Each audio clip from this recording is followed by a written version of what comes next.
Each one of us, is it better if I take my mask off? Thank you. Yeah. Each one of us is called to be a disciple of Jesus. It's not just for the few or the elite, it's for every one of us. So Mary Lou, you're called to be a disciple of Jesus, not just Father Ben. Yes. And it's true for everyone in this room. We're called to be disciples.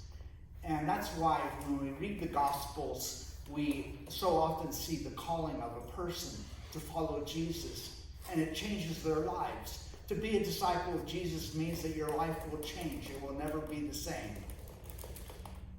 Now, there are two things I want to talk to you about this morning. One is called hyperbole, and the other is called,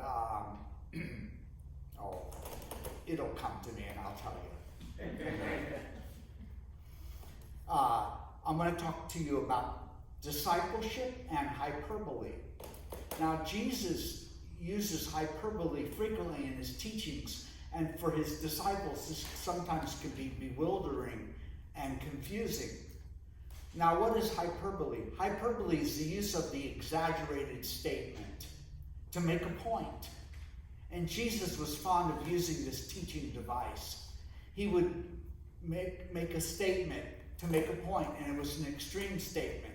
Now, the thing about hyperbole is that you never should take it literally.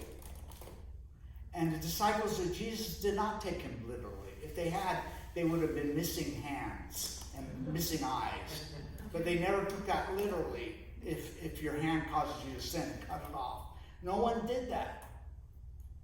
Because Jesus it was understood he was talking in hyperbole.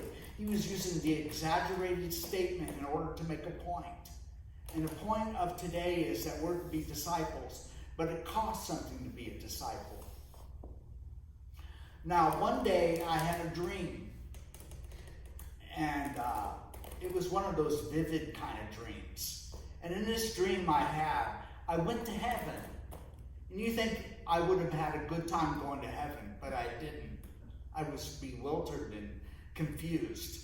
So there I was in heaven, and I was meeting all kinds of people I knew in life. And I probably ran into you up there. So then when I was there in heaven in this dream, I saw someone very familiar to us. There is a man in our church who's homeless, but he's our homeless person. And he's been a part of our church for many, many years. And I saw him in heaven, and I went up to him, I greeted him, and I was so happy to see him. And then all of a sudden, before my eyes, he changed. He was transformed, and he changed into Jesus. And then I thought to myself, you mean this whole time, this guy who's been coming to my church, homeless and destitute, it was Jesus the whole time? Jesus, you've been coming to my church the whole time, and I didn't even recognize you. You never know. You never know when someone drops into your life if that person is sent to you by God to call you to one thing, to become a disciple of Jesus. To be a disciple of Jesus means to live for him and allow him to transform your life, because you can't change your own life. As much as you will try, you will fail. Only Jesus can change and transform your life authentically. The only thing you have to do is surrender to him. Surrender your very life. Surrender yourself. When you are able to surrender yourself to Jesus, then you're ready to become a disciple of his. But only then. And so he uses hyperbole to make a point. If you do not love me more than your parents, if you do not love me more than your children, then you're not worthy of me. That's a shocking statement, isn't it? It's to make a point. What's the highest priority in your life? If your highest priority is Jesus, then you'll be a good disciple.